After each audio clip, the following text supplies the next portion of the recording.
Ya, Assalamualaikum warahmatullahi wabarakatuh. Waalaikumsalam warahmatullahi wabarakatuh. Baik. Terima kasih waktu yang diberikan kepada saya. Perkenalkan, saya Lutfi Nur Anissa. Saya di sini CGP Angkatan 7 dan saya mohon waktunya kepada Ibu Yayu dan Bapak Mukti. Di sini saya kebetulan mendapatkan tugas wawancara beberapa kepala sekolah terkait dengan praktik pengambilan keputusan. Dan saya mohon izin, apakah boleh saya mengajukan beberapa pertanyaan kepada Ibu Yayu dan Bapak Mukti? Ya, silakan ya, Pak. Terima kasih. Silakan, Bu Terima Lutfi. kasih Bu Yayu. Saya mulai dari Bu Yayu terlebih dahulu, nggih. Pak Mukti bisa menyimak, nggak apa-apa. Saya akan mulai dari Bu Yayu terlebih dahulu. Jadi begini Bu Yayu, saya mau bertanya, selama Bu Yayu menjadi kepala sekolah, adakah suatu masalah yang Bu Yayu hadapi sebagai pemimpin di mana masalah itu menimbulkan dilema dalam penyelesaiannya? Apabila ada, boleh tidak Bu Yayu berbagi dengan saya, menceritakannya kepada saya beserta cara penyelesaiannya masalah tersebut. Iya, terima kasih Bu Lutfi. Dalam masa kepemimpinan saya, tentu saja pasti ada masalah. Ya, dalam hal apapun pasti ada masalah. Yang pernah saya alami itu adalah berkaitan dengan siswa. Nah, siswa ini kelas 1. Gimana siswa tersebut setelah semester 1 itu tidak mau sekolah. Nah, ini tentu merupakan suatu tantangan bagi kami, terutama bagi guru kelasnya. Ini bagaimana masalah ini bisa teratasi. Nah, dalam hal ini kami juga berkoordinasi dengan semua rekan guru mencari solusi terbaik. Kemudian diputuskan kita melakukan home visit. Nah, selain itu tujuannya adalah untuk melakukan pendekatan terhadap siswa. Kita menggali sebenarnya ada masalah apa sampai siswa tersebut tidak mau sekolah. Setelah itu kita melangkah, kita ke rumahnya untuk selain memantau, kita juga memberikan tugas-tugas karena dalam pembelajaran tidak mungkin kan nilai itu kosong gitu. Itu upaya yang telah kami lakukan. Baik, terima kasih Bu Yayu. Baik, terima kasih Bu Yayu. Jadi tadi Bu Yayu selama kepemimpinannya menjadi kepala sekolah yang sekarang ini menjadi masalah adalah ada siswa kelas 1 yang tidak mau sekolah dan itu menjadi tantangan bagi guru, otomatis menjadi tantangan juga kepala sekolahnya, dan Bu Yayu sudah mengupayakan solusi yaitu salah satunya home visit, begitu tadi nggih. Iya. Itu adalah keputusan yang solutif sekali Bu Yayu, wah luar biasa. Jadi begini, dalam modul saya, di modul 3.1 ini, saya mempelajari ada 2 jenis dilema. Yang pertama adalah dilema etika, yang merupakan dilema kebenaran lawan kebenaran. Dan yang kedua adalah bujukan moral. Bujukan moral ini merupakan kebenaran lawan kesalahan. Nah, kalau menurut Bu Yayu ini, bagaimana Bu Yayu mengidentifikasi kasus tersebut, apakah termasuk dilema etika atau termasuk dalam bujukan moral? Kalau menurut saya itu termasuk dilema etika karena tidak berkaitan dengan salah lawan benar atau tidak berkaitan dengan hukum. Kalau misalnya itu berkaitan dengan hukum, itu masuknya ke bujukan moral, tetapi ini tidak ada kaitannya dengan hukum, maka saya berpikir ini adalah dilema etika. Baik, terima kasih. Jadi tadi masalah yang Bu Yayu yang hadapi ini termasuk dalam dilema etika, nggih, kebenaran lawan Iya. kebenaran. Oke, terima kasih. Langkah-langkah atau prosedur seperti apa yang Bu Yayu upayakan selain dengan home visit tadi yang disebutkan di awal? Langkah-langkah yang saya usahakan itu yang pertama tadi selain dengan home visit, selain itu juga saya melakukan koordinasi dengan pengawas. Jadi gimana keputusan yang saya ambil ini tidak merugikan salah satu pihak. Jadi Bu Yayu sudah mengambil langkah-langkah selain home visit juga sudah koordinasi dengan pengawas dan pasti dengan guru kelasnya nggih agar tidak ada yang dirugikan begitu nggih Bu Yayu. Nah, terima kasih. Lalu hal apa yang Bu Yayu anggap efektif dalam pengambilan keputusan pada kasus ini? Hal apa yang paling efektif menurut Bu Yayu di sini? Hal yang paling efektif ya tadi seperti saya melakukan home visit sehingga anak dapatkan nilai, jadi tidak istilahnya tidak karangan guru saja, tapi memang benar-benar nilai dari anak meskipun kita melangkah ke rumahnya gitu. Oh begitu. Jadi home visit di sini disertai dengan membawa tugas dan membawa materi ya, karena anak memang tidak mau ke sekolah begitu nggih. Jadi memang benar-benar anak tetap mendapatkan haknya nggih, anak tetap mendapatkan haknya. Dan yang melakukan home visit Bu Yayu beserta guru kelasnya begitu nggih. Iya. Oke. Baik. Dan anak tersebut mau nggih waktu dihadapkan dengan home visit ada ibu kepala sekolah dan ibu guru kelasnya, dia mau nggih, mau berinteraksi? Mau.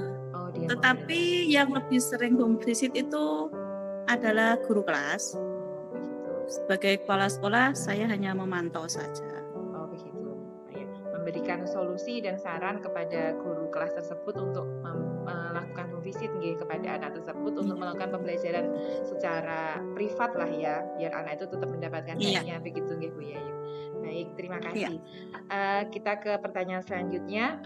Tantangan apa yang dirasakan dalam pengambilan keputusan ini? Tantangan apa yang dirasakan Bu Yayu dalam pengambilan keputusan melakukan home visit dan juga untuk melakukan koordinasi dengan pengawas?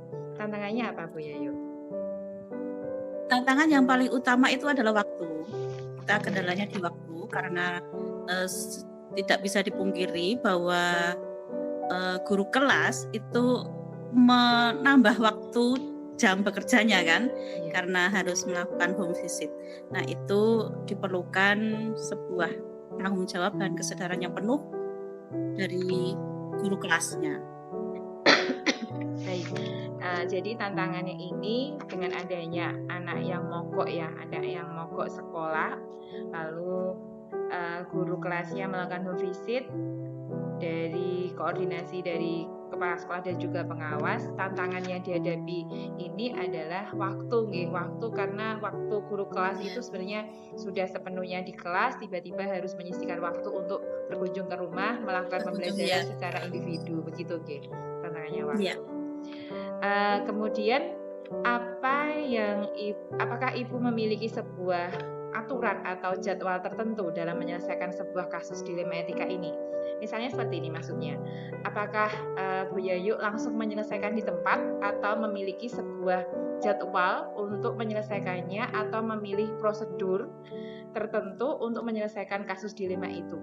Atau mungkin ada rentang waktu, harus ada prosedurnya untuk menyelesaikan masalah ini. Apakah ada jadwal seperti itu Bu Yayu? Kalau jadwal kita fleksibel saja, situasional. Jadi enggak harus saklek gitu enggak. Jadi kita fleksibel aja. Jadi ini memang kita buat aturan yang fleksibel, kita buat jadwal fleksibel dan kunjungan visitnya pun juga fleksibel ya. Apabila sampai di sana anaknya pun rewel atau masih mogok juga kita pulang balik ke sekolah. nggak memaksa, kita tetap fleksibel, tetap melayani anak, dan ini tetap keberpihakan ke anak pendidikan ini Iya. tetap dilayani sesuai. Kita tidak terus waktu kita home visit kamu harus begini, harus belajar, enggak. Jadi kita istilahnya angon moodnya anak juga. Gitu. Jadi Ikuti tetap dia. memberikan itu ya, pelayanan kepada anak, melayani anak, among ke anak tersebut, dan Iya. memang benar-benar sabar ya, apalagi di kelas 1 ini ya harus butuh pendekatan yang super personal ya di anak tersebut ya. Oke. Luar biasa sekali ini. Kemudian selanjutnya, adakah seseorang atau faktor-faktor yang mungkin selama ini dapat mempermudah Bu Yayu dalam mengambil sebuah keputusan ini? Adakah faktor-faktor atau orang yang mendukung dalam pengambilan keputusan ini? Tentu saja ada. Seperti yang saya katakan tadi, bahwa dalam pengambilan keputusan itu tidak hanya keputusan di kepala sekolah saja. Jadi kita keputusan ini adalah keputusan bersama di mana kita diskusikan antara kepala sekolah, rekan guru, selain itu juga ada pengawas seperti itu. Jadi pihak-pihak yang terkait kita libatkan dalam pengambilan keputusan.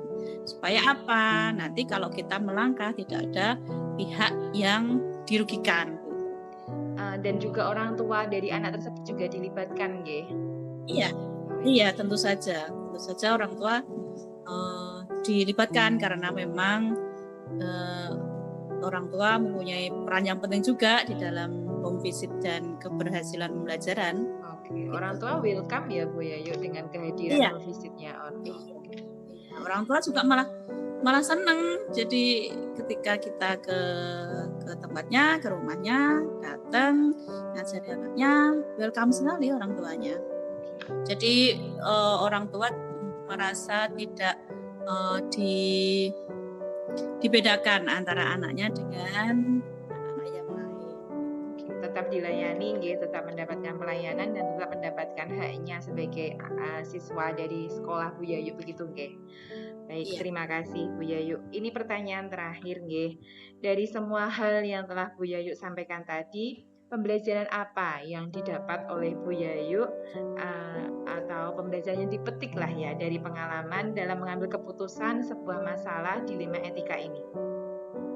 Iya, jadi dalam pengambilan keputusan yang tentang dilema etika ini, saya beserta rekan guru dan pihak pengawas atau pihak yang terkait itu tidak bisa langsung memberi judge pada anak harus begini tidak, tetapi di dalam menghadapi masalah kita harus juga memperhatikan hak anak, bagaimana supaya anak ini tidak merasa tersisihkan dari atau dibedakan dengan anak-anak yang lain begitu. Tapi tentu saja kita juga mengharapkan, membujuk supaya anak tersebut mau kembali sekolah, jadi satu di dalam belajar dalam kelas gitu. Jadi pengalamannya ini benar-benar memberikan pelayanan yang prima, tidak membeda-bedakan anak-anak tersebut walaupun anaknya sedang tantrum atau rewel, anaknya aktif di sekolah tetap diberikan pendidikan selayaknya dengan haknya, ngoten tadi ya Bu Yayu ya. Iya, betul. Baik, terima kasih Bu Yayu sudah saya rangkum ini, dan terima kasih sekali waktu dan kesediaannya untuk menjadi narasumber dari tugas saya sebagai CGP di Angkatan 7 ini, dan mohon maaf apabila ada kata-kata yang tidak berkenan di Bu Yayu. Terima kasih. Assalamualaikum warahmatullahi wabarakatuh. Terima kasih sama-sama Bu. Waalaikumsalam warahmatullahi wabarakatuh. Baik, yang kedua saya akan mewawancarai Bapak Mukti Setiawibowo. Beliau adalah Kepala Sekolah di SDN 2 Andongrejo. Selamat malam Pak Mukti. Malam Bu. Assalamualaikum warahmatullahi wabarakatuh. Waalaikumsalam warahmatullahi wabarakatuh. Bagaimana kabarnya pada malam hari ini? Masih sehat nggih? Alhamdulillah kabar baik. Baik Bapak Mukti, saya mohon izin saya di sini sebagai CGP Angkatan 7 yang akan menyelesaikan tugas saya sebagai CGP di modul 3.1. Di sini saya mendapatkan tugas di demonstrasi kontekstual untuk melakukan wawancara beberapa kepala sekolah terkait dengan praktik pengambilan keputusan. Saya mohon izin untuk mewawancarai Bapak Mukti. Apakah diizinkan? Ya silakan, nggak masalah. Baik, jadi begini Bapak, selama menjadi kepala sekolah dalam masa pimpinan Bapak di sekolah, apakah ada suatu masalah yang Bapak hadapi sebagai pemimpin di mana masalah itu menimbulkan dilema dalam penyelesaiannya? Apabila ada, boleh tidak saya mendengarkan cerita dari Bapak Mukti dan disertai dengan penyelesaiannya ya Bapak. Ya. Jadi gini Bu, ya.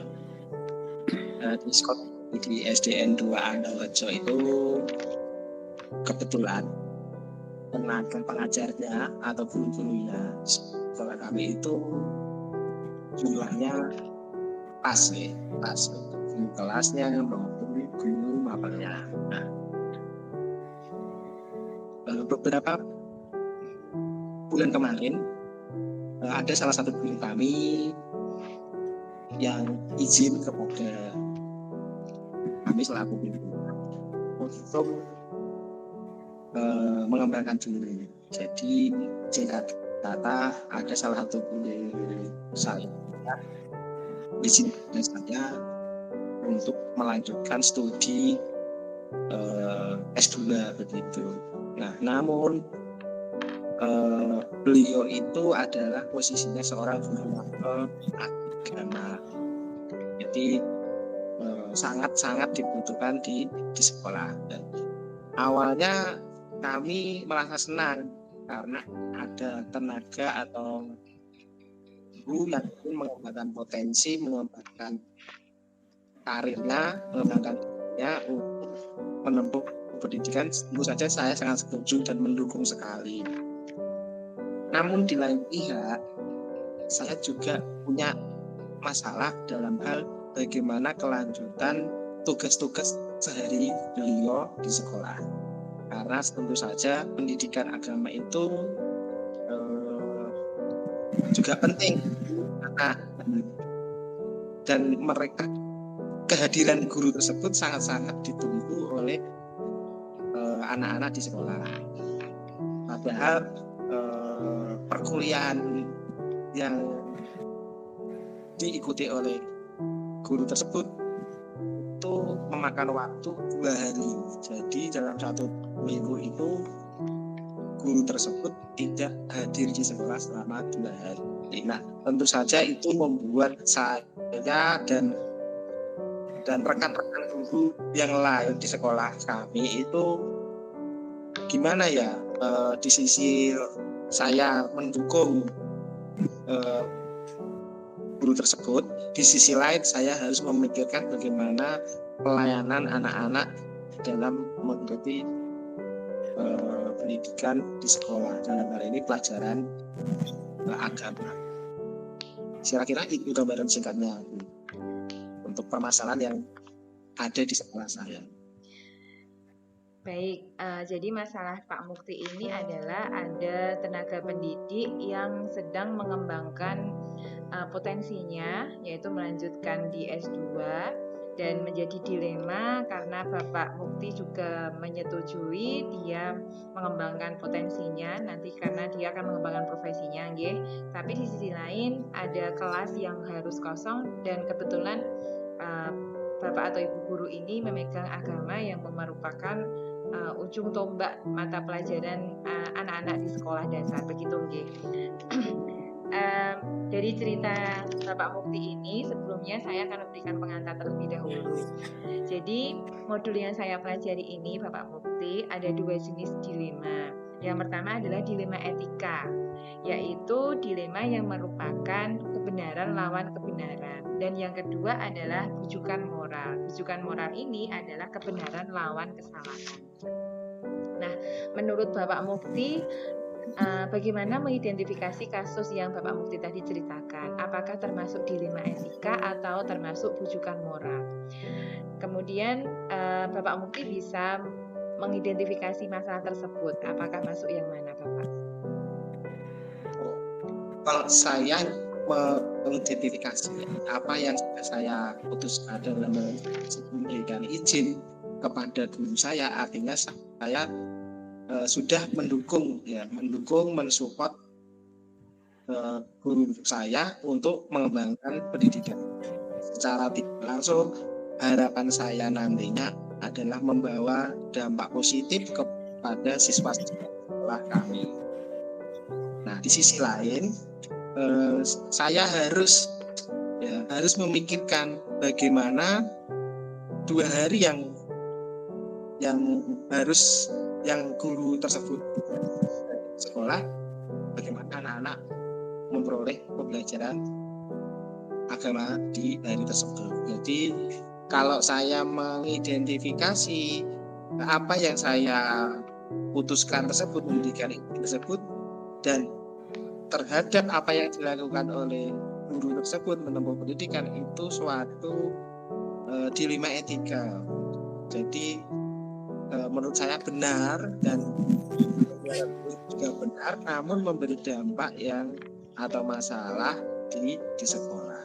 Jadi tidak ada yang bertentangan dengan hukum. Kebetulan yang bersangkutan ini memang belum statusnya adalah seorang guru yata bakti, jadi tidak ada bertentangan dengan hukum atau disiplin pegawai.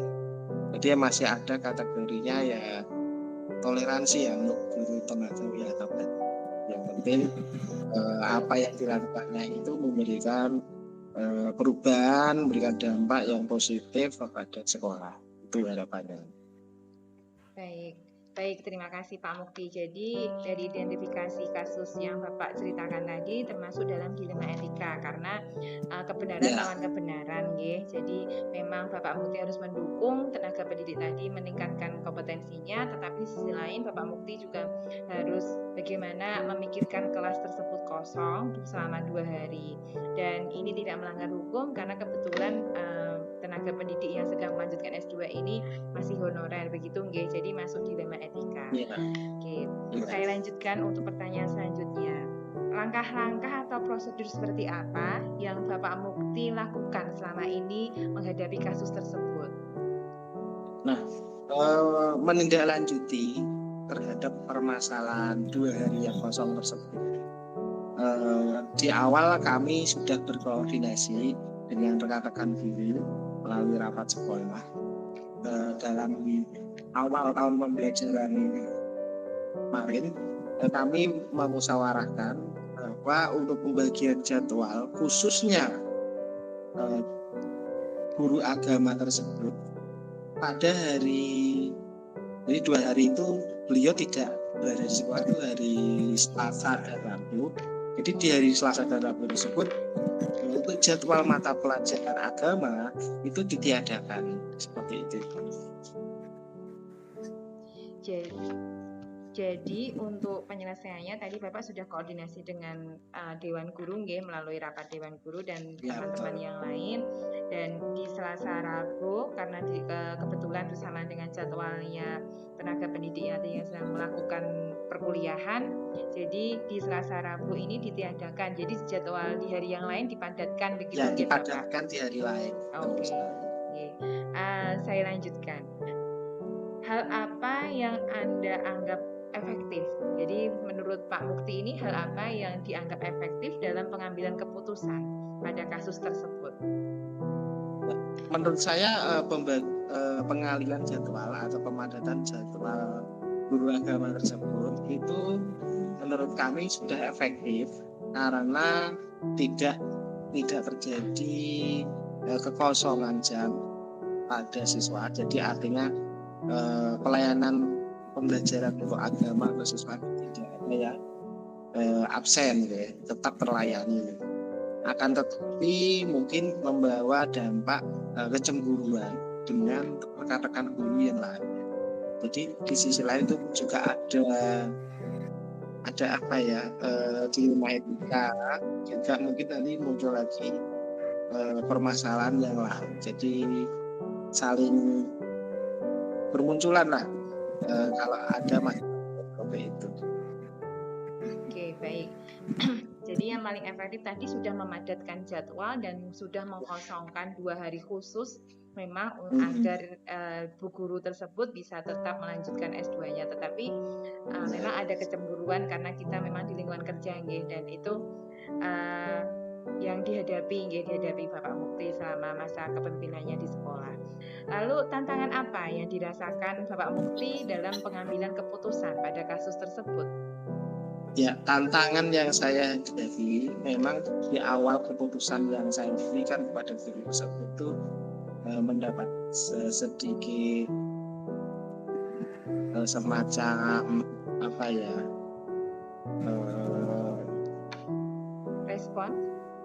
respon yang nggak begitu positif dari teman-teman guru, karena mengingat tadi adanya kekosongan jam agama, itu yang menjadi apa namanya tadi,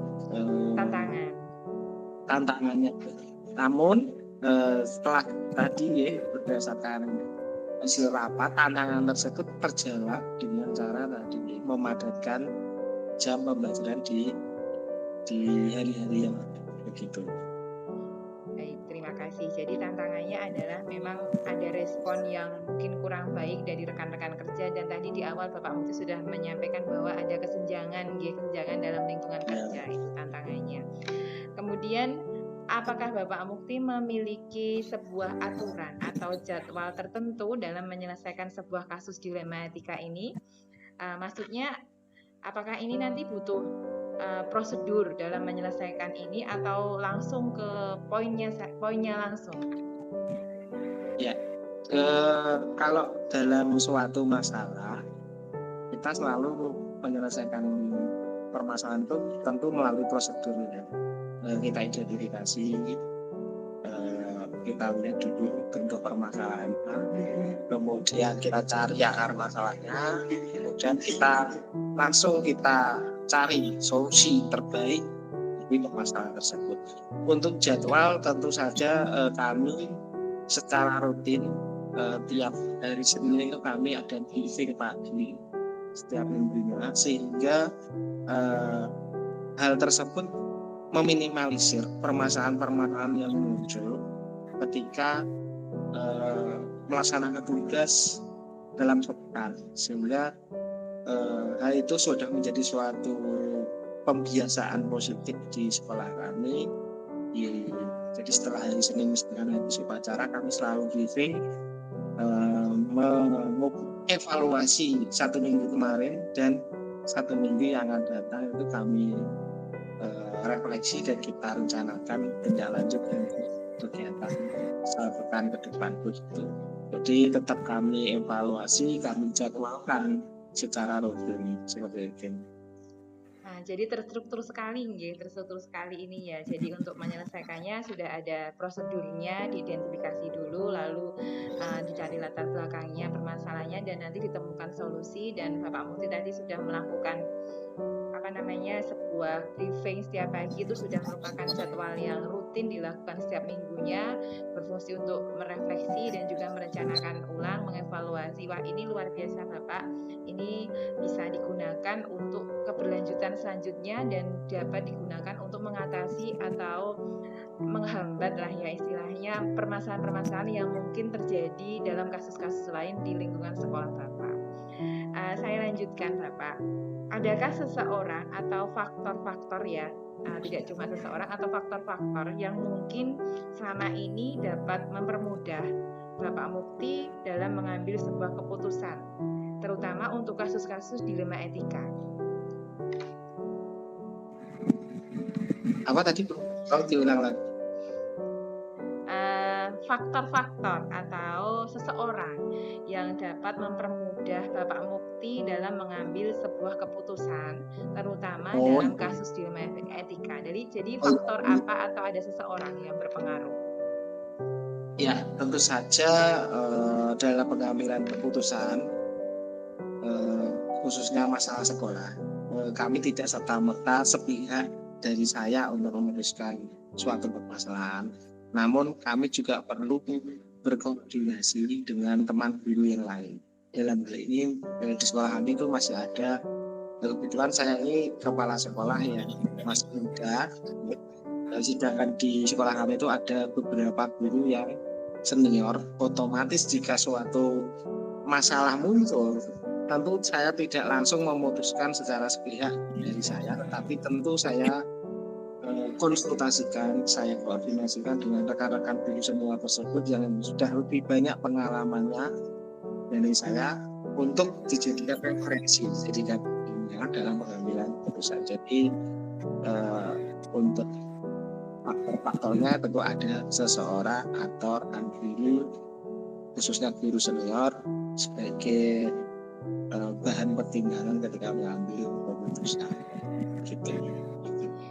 Jadi ada Bapak Mukti melakukan pertimbangan kepada guru senior nih untuk mengambil keputusan nih, dan otomatis kalau nanti memang guru seniornya belum memberikan solusi, mungkin Bapak Mukti bisa mempertimbangkan dengan Bapak pengawas atau dengan Bapak komite begitu. Iya, betul. Ya, misalnya seperti itu. Bapak, pertanyaan terakhir, dari semua hal yang telah Bapak sampaikan tadi, dari kasus yang diceritakan tadi, pembelajaran apa yang Bapak dapatkan dalam pengambilan keputusan sebuah masalah yang menimbulkan dilema etika ini? Jadi pembelajarannya apa, Bapak? Ya, jadi dari berbagai masalah ya, khususnya yang sudah saya ceritakan tadi, memang betul hal tersebut merupakan suatu dilema etika. Jadi apa yang saya putuskan itu adalah benar, di sisi lain yang dilakukan guru tersebut juga benar, namun memberikan dampak masalah. Dari sini saya belajar atau mendapatkan pengalaman baru. Memang setiap keputusan tentu membawa dampak positif dan negatif. Dampak positifnya tentu saja berdampak pada kemajuan sekolah, tapi dampak negatifnya juga tentu masih ada, walaupun mungkin masih bisa teratasi dengan treatment atau solusi-solusi yang bisa untuk mengatasi hal tersebut. Terima kasih Bapak, wah luar biasa sekali. Ini bisa dijadikan pengalaman bagi kita semua di sini. Dan terima kasih sekali waktu yang telah diberikan. Mohon maaf sudah mengganggu waktunya, dan semoga ini bisa bermanfaat untuk semua. Dan mohon maaf apabila selama kegiatan wawancara ini ada hal-hal yang tidak berkenan di hati Bapak. Dan dari wawancara bersama Bapak Mukti ini, saya tutup dari sesi wawancara, dari sesi kegiatan wawancara kepala sekolah terkait praktik pengambilan keputusan dalam tugas demonstrasi kontekstual modul 3.1 ini. Terima kasih Bapak Mukti, terima kasih Bu Yayu. Maaf tidak bisa memberikan apa-apa. Semoga Allah yang membalas semuanya. Terima kasih. Amin. Assalamualaikum warahmatullahi wabarakatuh. Waalaikumsalam warahmatullahi wabarakatuh.